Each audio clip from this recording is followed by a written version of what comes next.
I think so.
Hello. Good morning. Let's see. Over here, I should, there we go. So here are the Boyers.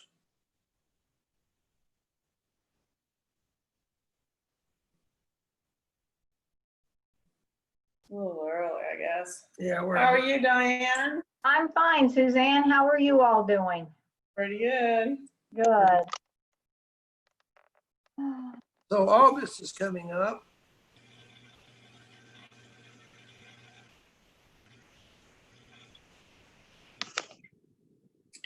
Oh, hi, Susan. Good morning. How are your knees coming along? How's what? Was it knee surgery that you had? No, I had hip. Hip. Okay. Well, how's that coming? I'm doing well, thank you. I just have a problem with a femoral nerve that hit after, because of the surgery, I guess, and it's no fun. Oh, sorry to hear that. But I'm doing well, thank you. Hi, Claire. Hello. Morning. Flo's here. Hi, Flo. She's on I'll mute. be fiddling around with you later today. Claire? Oh, Fiddler on the Roof. Okay, I'm a little slow. I'm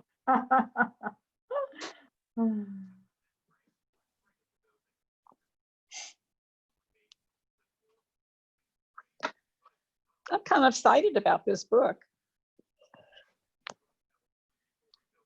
I've read a few chapters and I already see that how in my life, why I didn't have the same life she had, how our views are molded.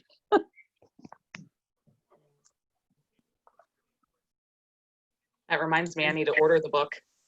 I'm a little behind.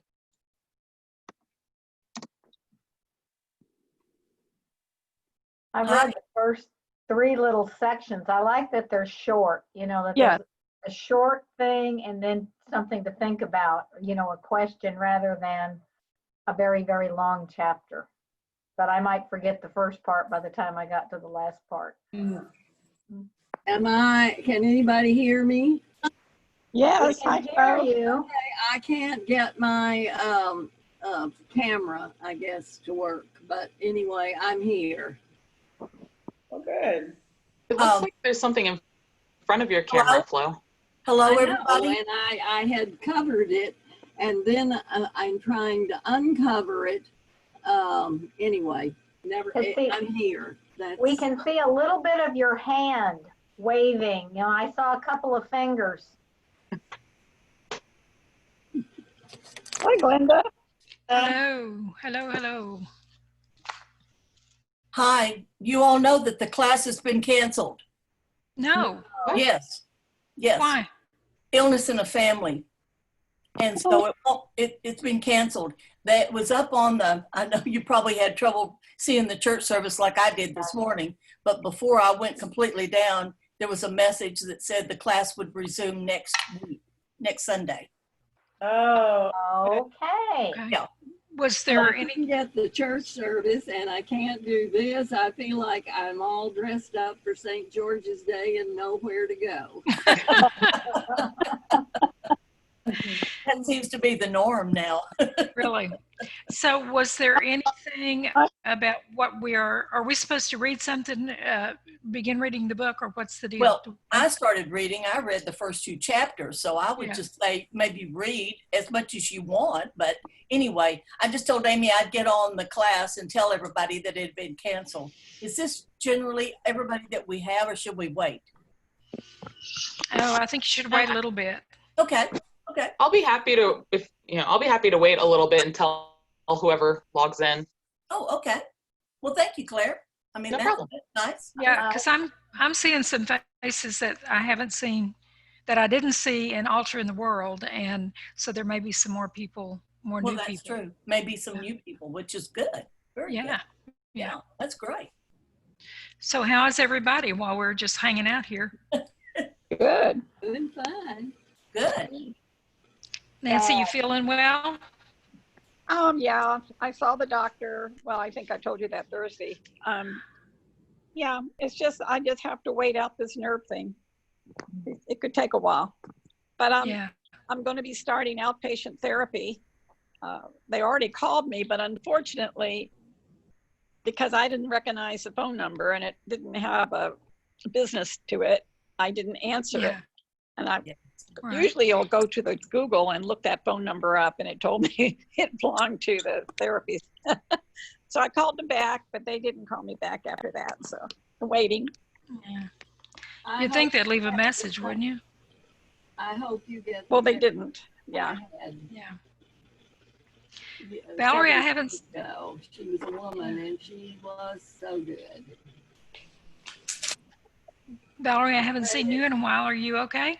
Yeah, I'm fine. My mom is still with us. My Good. mom's 92 and she's still with us probably till the, we keep saying till certain time, but probably till the end of August anyway, where Yeah. she's going to visit with my brother for a couple of weeks and then head back up to Missouri. That's the tentative plan. Good. But yeah, we're doing fine. This is our first summer in Texas, and since I was a long time. So how are you finding it? Hot? Hot. Yeah, I think everybody finds it pretty hot. I know this friend of mine that lives in New Orleans, I was telling her that we were buying a grill like a couple months ago. She says, oh, well, there'll come a day when you are not going to be able to grill out. And I thought, oh, surely I can grill out. But then when it doesn't get below 90 until after 10, I can see why that would be. Yeah. For the same reason I do anything to avoid using my oven in the kitchen. Mhm. When I Diane, don't how are you? turn the grill on, just open the lid and throw the steaks in. It's a little bit daunting. Yeah. Diane, how are you doing? I am okay, trying to stay positive, but some days it's harder for me than hard. others. Yeah. How's Ruben? He's fine. He is fishing. He's staying busy fishing and golfing. Oh, well, good for him. Do without being in a crowd. So Yeah, other than yeah. that, we've been staying home. Yeah, us too. Gene doesn't do either of those things, and so he's been saying, but he's got lots of projects, so he's busy. He's much busier than I am, because I have projects, I just don't do them. Have things I need to do in the house, but I just don't do them. But I will eventually. Okay. Claire, Well, what's up with you? Not much really. I'm officially back at work at the high school, so a lot less for now. Are you Claire, what do you working do? there, or are you working from home? I'm working on campus. I'm the assistant registrar, so I'm in charge of getting students enrolled and withdrawn. So really, I'm waiting to hear how we're doing that this year, because Yeah, things have to be a bit different. for sure. And it seems to change almost on a daily basis. The stuff coming out of the state. Yeah, it makes it a little tough. I know my daughter is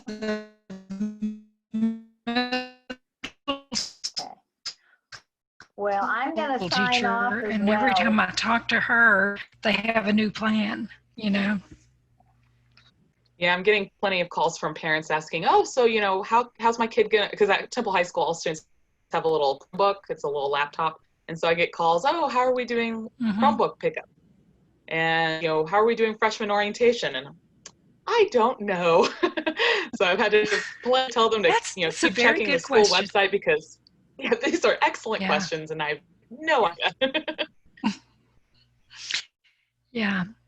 I told Jean a couple of days ago that I've never been gladder to be a retired teacher. Diane, do you feel that way? Oh, absolutely. I mean, but I feel for I still have many friends who are teachers.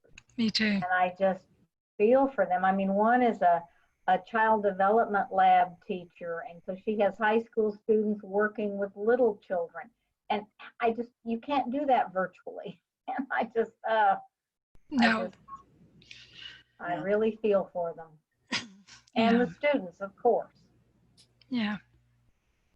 Well, and, you know, I just, I can't help but be concerned about her going into the classroom. I try not to worry about it, but I am concerned.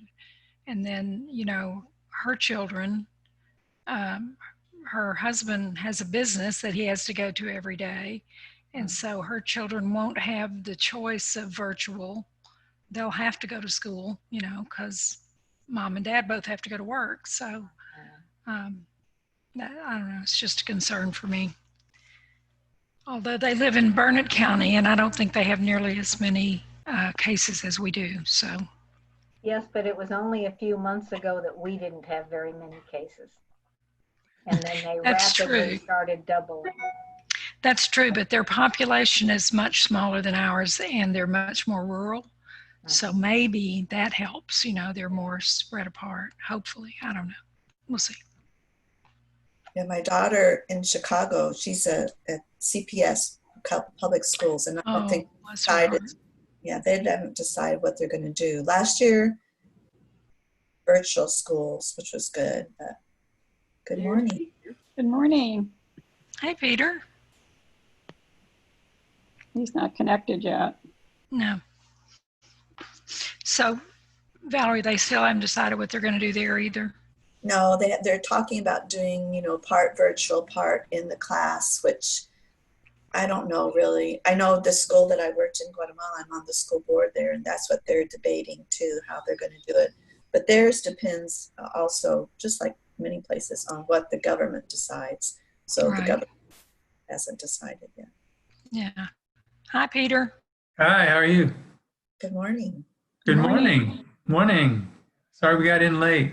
It took so long to find. I think we're all good. Wonderful. Wonderful. Well, could you get that notebook? I better go get it. There's so many books. I'm so sorry that I got in late. What a deal. Well, if the announcement was made that the class was canceled, then some people probably didn't sign on that ordinarily would have. Right. Yeah, it was canceled, and then here I am. Surprise, surprise. Yeah, something came up, and we can talk about that later. But pardon? Is it uncanceled now? I'm happy to run the class if you all want to be in class with me together. I prepared for it. I'd like to have the class. Sure. Something came up this morning, and we really didn't think we'd be able to make it here by this time, and yet here we are. And we were just struggling to. Where's the link? I know Amy sent it to me. Thank you, Amy. Well, here's our. Who left? The Boyer signed off.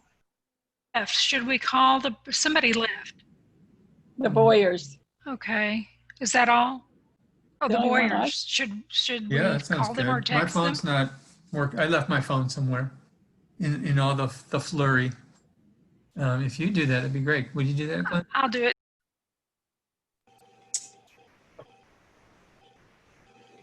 That's great. Glenda's evidently been on Zoom long enough to know that she's got to wait for somebody to stop speaking before she answers. Well, we have the book. Who was able to get the book so far? I have, I have it. Two. but I have it on my iPad. It's not a book, it's the ebook. Yeah. Yeah. Yes. Yes. They were sold out when I was out there. Oh, really? And Amazon, yeah, they were on delay. So I went ahead and got the ebook. Yeah. Okay. And Claire, are you planning to get it? She's Yes, I plan on audio trouble. getting it. Okay. Oh, there you Yeah, go. well, I'm trying to juggle more than one thing on a computer at once, and it doesn't like that. But yes, I plan on getting it. It looks like it's back on Kindle now, or on Amazon. Great. Okay. Oh, good. Good. Good. Good. I was thinking about starting on chapter 9 at one point, and thought no. Then I had a conversation with someone, and it sounds like some folks really do need to have an understanding of why the author started at the introduction, chapters 1 and 2. So we're going to start from the beginning. And usually classes go pretty slowly at the start. I just want to cover the introduction, chapters 1 and 2 today. That's maybe 13 pages. We're not going to cover a whole lot today, but maybe. And Bertie suggested in the class she was just teaching 35 pages a week. The print's pretty big. I think we can handle it. You can always give your opinions if you feel differently, but here we go. All right. This book, the author starts out very much trying to establish the white culture she was raised in. It's foundational to what she's presenting. Without having that, well, look who's here. Hi, Art. Hey, it froze totally for us for a while there. Oh. Susan has disappeared in the meantime, so I Still didn't disappear. I was just saying that the author was very much trying to set a foundation for why it is she believes what she believes, and felt the need to communicate to others what it is that she's learned. And she comes from a place that she was surrounded by white people. All the relatives were white. She lived in a white community. She vacationed in a white area. She's a New Englander. She vacationed in northern Maine, if that helps at all. She lived outside of Boston in an affluent. So, and her family goes back to the Mayflower, but as she says, if you've got one relative off the Mayflower, you're probably linked, well, you are linked to many, because there weren't a lot of pilgrims, and that's all they had. And then families, they ended up intermarrying, or not intermarrying, but anyway.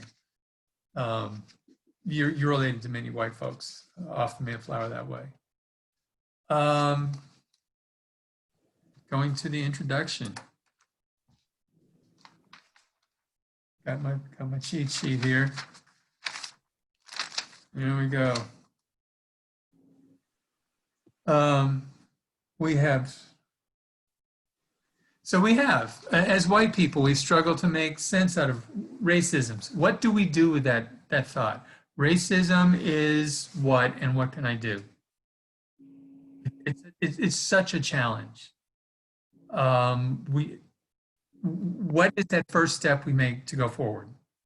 How do we make an impact on our block, in our community? How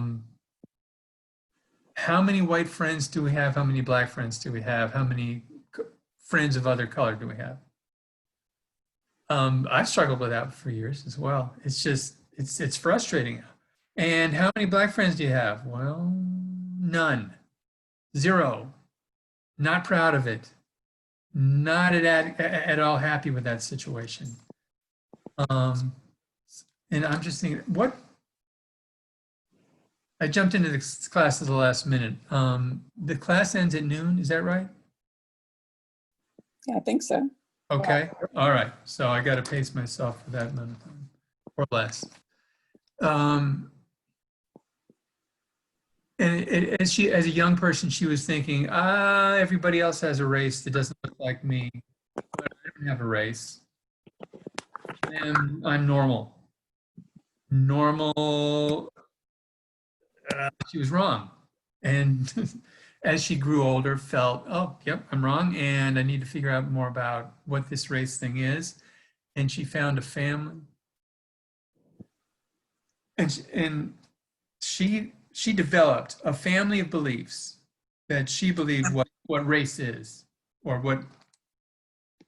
and it's in the book. And if you want to follow along, it's on XII in the introduction. And I'll go there now rather than try to read it off my paper. But I'm going to read every word of what she's got 5 bullet points here.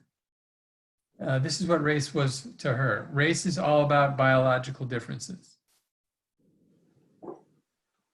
Number 2, I can help people of color by teaching them to be more like me. And there's a key word in that phrase. Who thinks like I do what this key word is? Or what's your favorite key word out of that second bullet point? I can help people of color by teaching them to be more like me. Teaching. Okay. Like me. Like me. Yes. Anybody else? Help. Okay. Because I'm better. I know the right way. I know the right way. Okay. So what you're praising for her? I agree. I know the right way. Help, and yes, I have something that they need to know because I know it. We've got already. We have a problem. That's right. Racism is about the third bullet point. Racism is about bigots who make snarky comments, commit intentionally cruel acts against people of color. Culture and ethnicity are only for people of other races and from other countries. And if the cause of racial inequity were understood, it would be solved by now. So she clearly was coming from a place where she needed greater understanding, and thank God she recognized that and could move forward. But it took her 250 pages to figure that out, many years. And she, in her honesty, she conveyed something so very important that we can grow from when we get a chance to read it. She unpacks her experience. Her waking up process has been built largely on the collective wisdom of people throughout the centuries who have risked lives, jobs, and reputations in order to convey the experience of racism. So I think one of the messages she's trying to show us here is that there are many people who've tried to share this message before. They tend to be people who are Black, other skin colors than hers. And okay, I'm looking around the classroom, ours. And she feels like she can do her part now as a white person to pass that message on, and perhaps being white, it will be received in a way that is somehow easier for other folks to gain knowledge from, or with her research and her ability in writing, and she's a great writer, will be able to deliver a message that has not gotten through as well, nearly as well as it needs to. I know when I was talking, Dory works with us, Dory Collins, a lot at our church. She's from Impact Church on Adams, and trying to figure out, well, where do I fit into this personally, me? How do I work with the Impact Church people and be effective? She's doing great things with, I just did something to my computer, sorry. she does great things with helping people to understand how to have healthier diets in the community, and has been doing this for years. She gave up her job as a school administrator in TISD so that she could work with the community. And that's where our heart is. And we need people like that. But where do I fit in? What can I do? I don't live there. I live in Salado. I'm far away. I work 11-hour shifts. My dad's 92. I'm working with him a lot too. So, but still, there's something. Where do I, as a white person, where I fit as a person, I'm full-time employed. Still, there's something that I need to be doing because there's not enough understanding yet. And we move on to chapter 1. Subtitle, Lessons My Mother Couldn't Teach Me. And I think, looking around the classroom, yeah, basically our parents were born in the 20s and earlier, except Claire, you got left out of that group. So you have kids, Claire? No, I don't have any kids yet. Okay. Well, okay. We got, what could they teach us? Where are they coming from? And why is it that they couldn't teach us that? Well, I don't know. We grew up with our parents.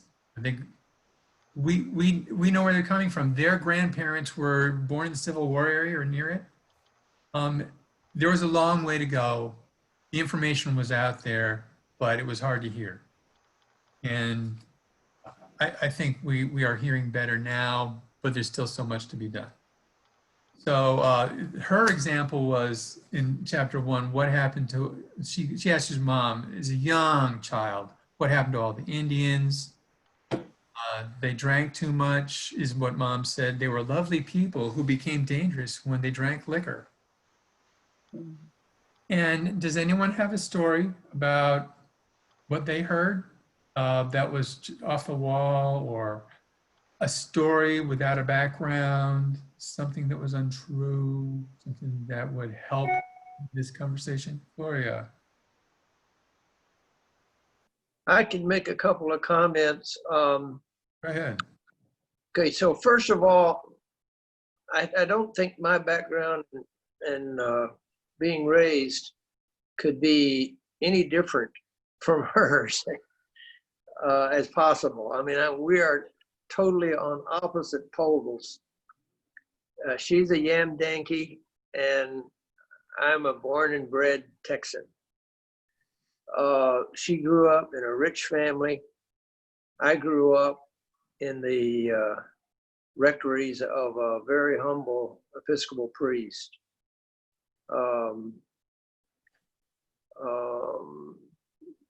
But we do have one thing in common. When I was working in Boston, Suzanne and I bought a house in Winchester. What do you know? Oh. So everything she described about Winchester, it was about 10 years or so earlier than when we were there, though I could visualize. And in fact, we bought a house that sounded very similar to her house. We had a ice skating rink in the backyard at her time. So there was a connection there. But my family's racial interactions, my mother grew up on a farm in Forney, Texas, east of Dallas. And my grandfather had 3 black families living on that farm in very, very humble conditions, by the way. But I often thought about that relationship between my grandfather and his black farm workers. He cared for them. He took them to the hospital. He looked after them. And as far as I can tell, they would have not had any way to support themselves without him. It was a product of the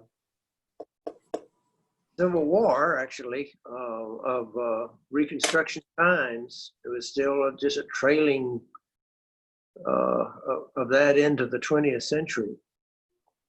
So my mother grew up around Black people all the time, but I don't think she was ever very close friends with them.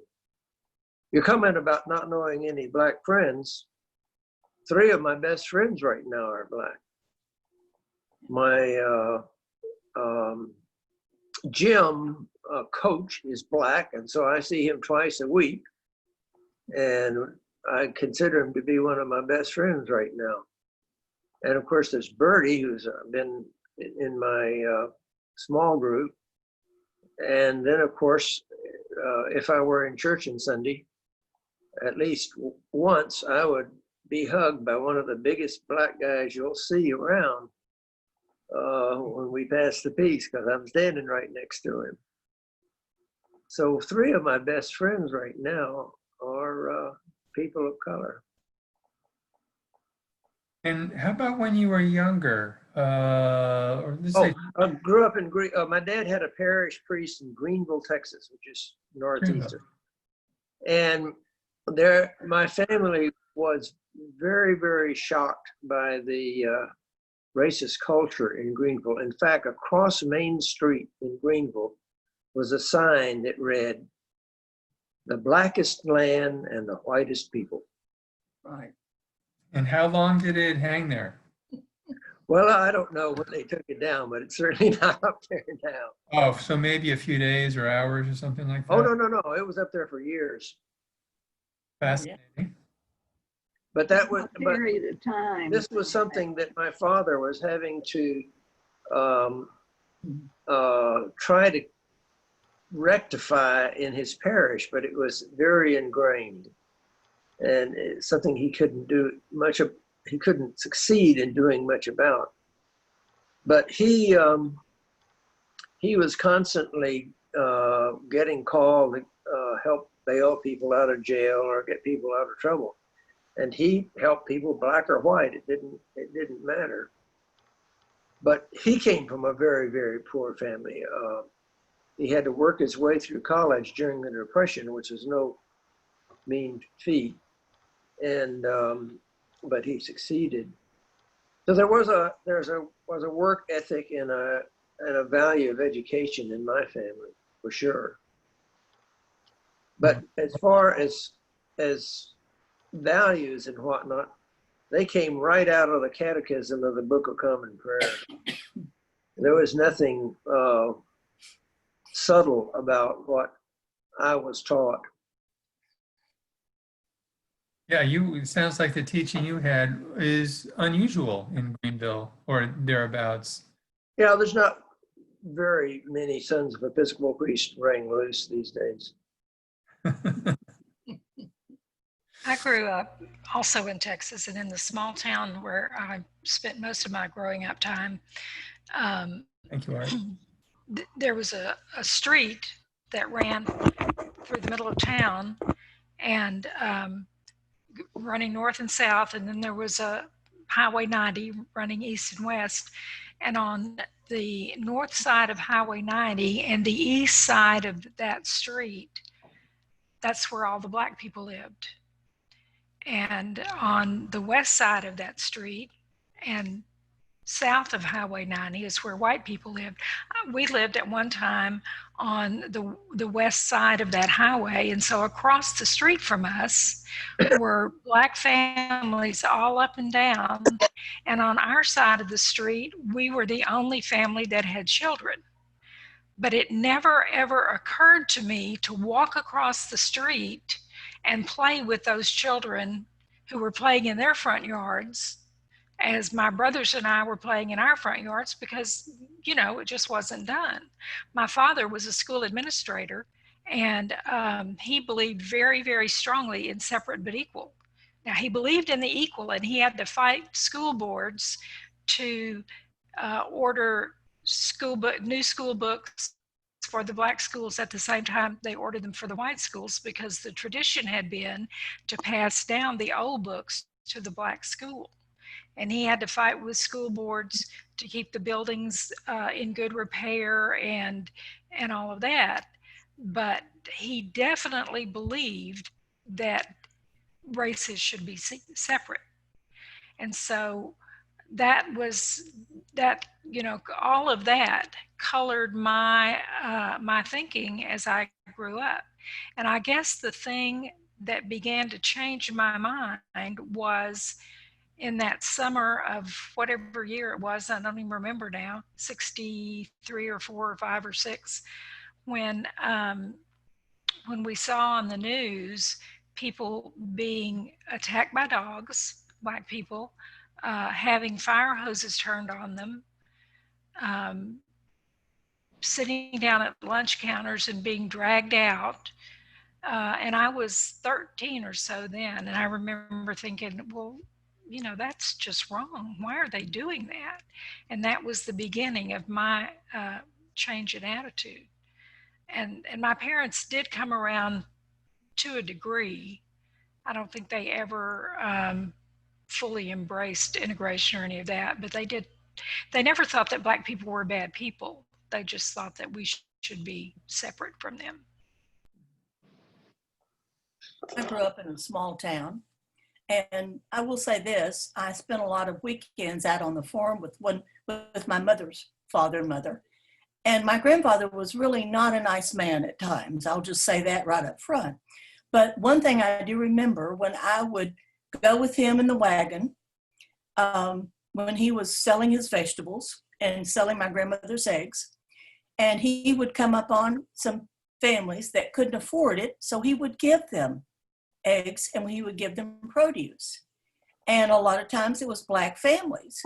And so I just got a different take on all of that, even though he was not nice at times, and I won't say why, but he was not really nice to his animals, but he was nice to Black people.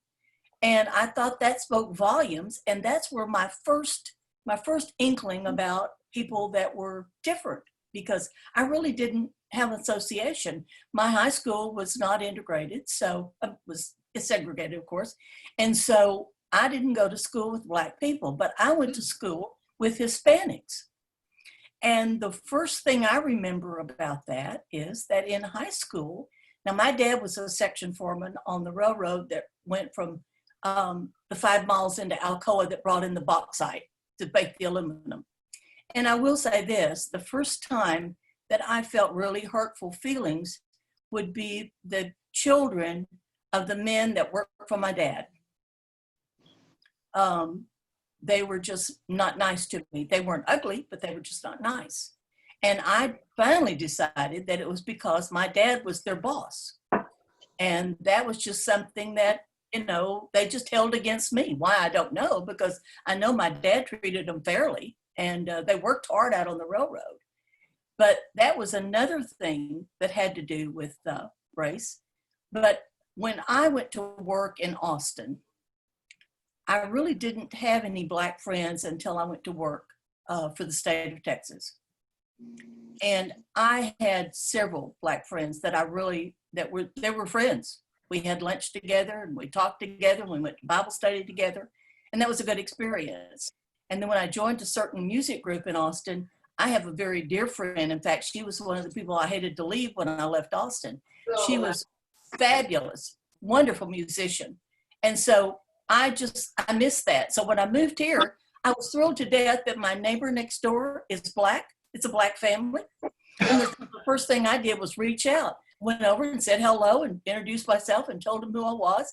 And they weren't very friendly at first. And I thought, well, I don't really quite understand. Maybe I've overstepped my bounds, And so I think the more I said hello and hi to them, they warmed up a little bit. And his wife started talking to me over the fence at times.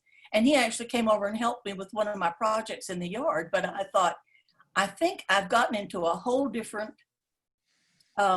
area that I don't completely understand. And so I've learned a little bit more since I've moved here. But that Black family was just not receptive at first. I think they were leery of who I was.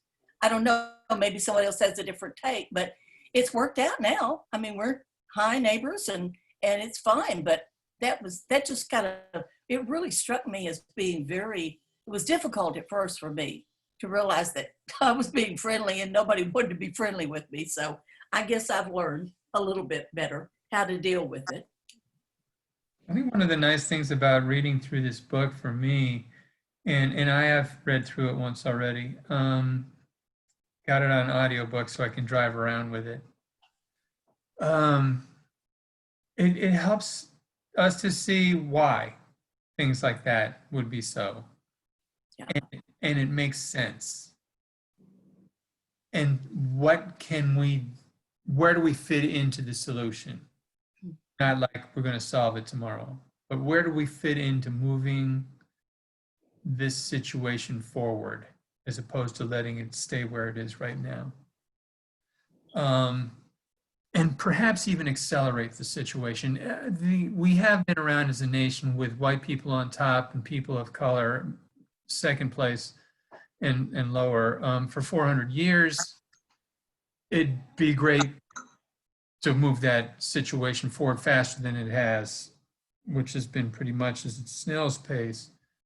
And now when I see folks in the street protesting, education for people of color is not nearly as bad as it was 50 years ago. There's a reason folks have an opinion and they're ready to state it publicly. We have the internet. We can see what's out there, regardless of the color of our skin. So what time we got here? So unprepared. What time is it, folks? 11:37. Thank you. All right, let's go on. The author took all this time to set this foundation, so let's let her go ahead and have her say. Having the Indian types. I think this is really, I think it's a profound statement. I think she may have been paraphrasing someone else and I've forgotten, but I did write it down. Stereotypes are not so incorrect as incomplete. And I thought, well, what do you think of that statement? Who has something to share regarding stereotypes? Incompleteness, perhaps. I apologize, Peter, for my bad hearing. Who has something to share with what? Stereotypes. Oh, stereotypes. Yeah, the comment the author made was stereotypes are not so incorrect as they are incomplete, if that helps at all.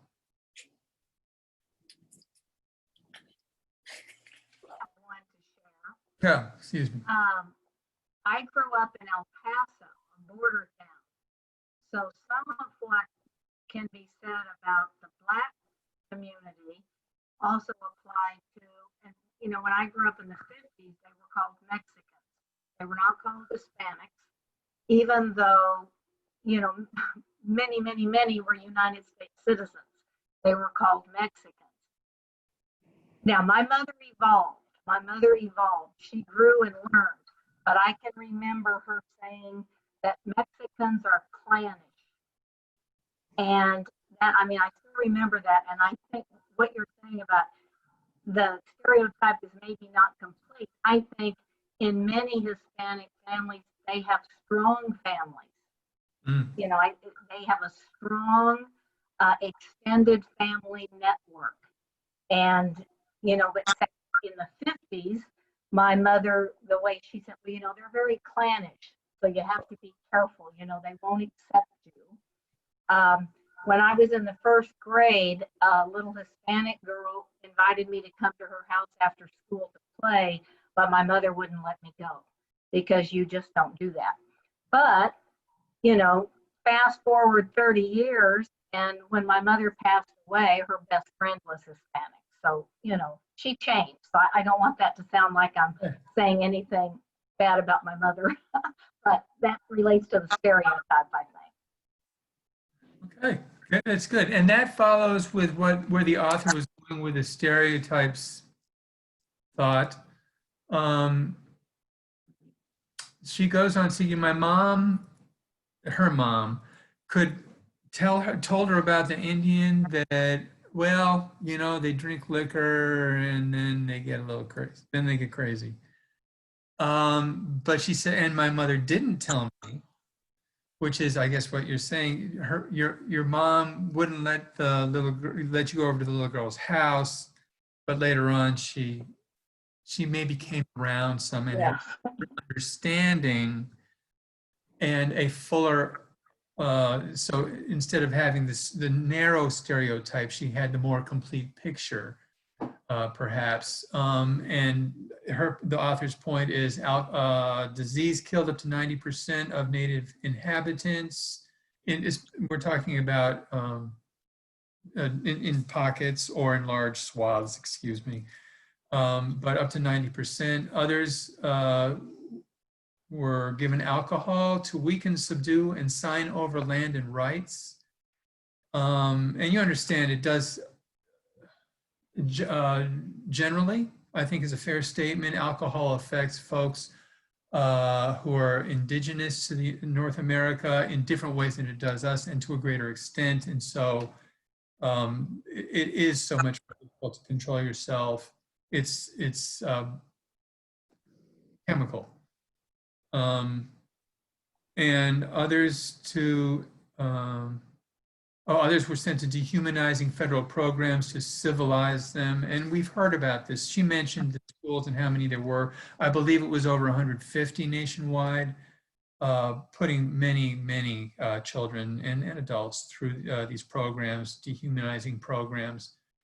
And as in turn, Indian or Native Americans would use terms regarding white people or pilgrims, excuse me, is what she was saying, as we use genocide, we were terrorists and invaders.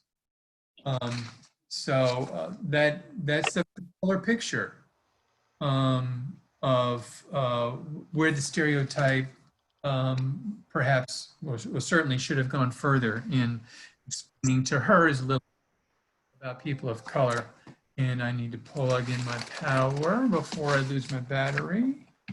Got it. Okay. And chapter 3. And you know, this chapter, I think we could share so much we have in common with her. And later on in the book, it shows so very clearly the advantages and why white people have advantages that people of color don't have. But basically it says, I grew up white, I vacationed white, everybody around me was white and well educated. We went to white schools that were well provided for financially. Our neighborhoods had a great tax base, unlike other neighborhoods.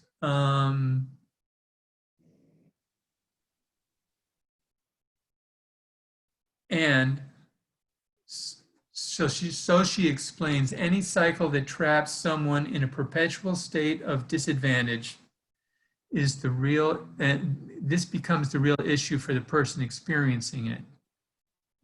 And until I read this book, I had heard, I'd seen things that helped me understand about perpetual disadvantage, but what has been your take on what you've seen regarding that issue? Yeah, I grew up in Baltimore and it was segregated. Never saw a Black person until a vegetable vendor drove down our street and his son or grandson was on the wagon with him. First one I ever saw. But as I grew older and my mom would take me with me, all the department stores were downtown. And at that time, people dressed up to go to the department stores, you know, with hats and gloves, the whole shebang. And the streetcar would go through some neighborhoods that were Black. So I never associated with any of them. They weren't in my schools. We moved to California, same thing. And I will tell you that when my husband accepted a job at Fort Hood, And we arrived in Austin and drove up to Killeen. It was like, oh my God. It was a real culture shock. The world. Different world completely. And I live in Rosebud area, and like Glenda said, Highway 77 cuts the town in half, and on one side of 77 appears to be where the Black community lives, and on the east side is where the white people live. But I've never met a Black person who isn't friendly and helpful. But it is different. I wasn't raised anywhere near them, so it's hard to just say I have a friend. I don't. Right. And friends, well, sorry, that would be digression. Thanks so much for your contribution, Nancy. There's a reason that people were on the other side of the street, and the book goes on to describe that situation so well. I have a video. If I had it pulled up right now, it's 3 minutes long. I'd show it to you. It's let's see. Race is based in genetics. If you were to have one of the videos I've seen, science teachers in there running a lab experiment with kids in a college lab class. Got a woman who, these students descend from China, 2 African Americans, 2 Latin Americans, the teachers, Caucasian, white. One of the students is white. And he's, okay, now look around the class. Who do you think is going to be most like you after we do a genetic typing here in class? And I'll get you back the results. And then, well, what would you think? Just off the top of your head. I'd say Chinese. You'd be more like the Chinese lady? Okay, you got some, okay. Anyone else? I think most of us would think that we're more like the person of the same race we are. Like I would think I'd have more in common with the Caucasian. A Black person would think they'd have more in common with the Blacks. A Latin American person would think they'd have more in common with the people from Latin America. Yeah, and what the video goes on to explain, it's simple. Because we are, it's less than 0.1%, if I remember correctly, but it could have been 0.1% is racial, what we think of racial characteristics. So skin color, maybe noses, lips, eye shape, things of that nature. And in that, it is such a small percentage of our genetic makeup, may well be more genetically similar to someone who doesn't have the same skin color or doesn't come from the same part of the world that, for example, say I came from Russia and someone else came from China. Well, I may be more genetically similar to the person from China, the Chinese woman in this class, than the person who's a Caucasian. It's not at all unlikely that there'd be more similarities there because the racial component, what we think of as race, which is really a cultural creation, what we think of as race is such a small portion of genetic makeup that you really don't know who you're genetically more similar to without doing a dive, doing a scientific study, genetic study. And I'll play that for you later. I've learned how to share the file, but I didn't pull it up beforehand because I raced into the class. We'll repeat some of this next week, but not a lot because it's not fair to the other folks who didn't show up. My dad passed away this morning. Oh, I'm sorry. Yeah, he lived here in Temple, and I'm the guy who's taking care of him. And he has a wonderful a woman who's been working with him very closely. Found him this morning and called right away. But I feel like this topic, it's, for some reason it caught me, in 7th grade, I read a book about it, ordered it, and everybody else was ordering things that were more entertainment based. It is a big deal to me, and I really wanted to be here just to start the conversation. So please do, if you would, read through the introduction, first 2 chapters, and another 35 pages. And I don't even know where that takes us. Let's take a look, because we should all go there together. End of chapter 2 is coming up. That's page 12. The end of chapter 2 is page 12. Oh, here it is. Thanks. So 12 and 35 are 47. That takes us to around the end of chapter. Oh, that'll work out fine. We'll go to the end of chapter 9. Okay. Nice big print. End of chapter 9. Yeah, the chapters are about 4. Yeah, 9. Very short. And it's such, she does a great job. And if you ever felt whiter than her, you're not. She has a lot to teach us in that she writes so well and has researched it so well. So at this point, does anyone have anything else to add? We should pray and close. Thank you, Peter, for You're welcome. being here. Yeah. I wrote out an opening prayer. I didn't get to read that. I still don't have it up, but let's pray together now. Dear Lord, thank you so much for this time and this chance to learn from what Debby Irving has for us to grow with. We pray that it would be a chance that we would impact our communities in whatever way is ours to do. And they would see that as we find this woman's writing to grow in us and impact our lives. Thank you, Father, for our chance to be here together.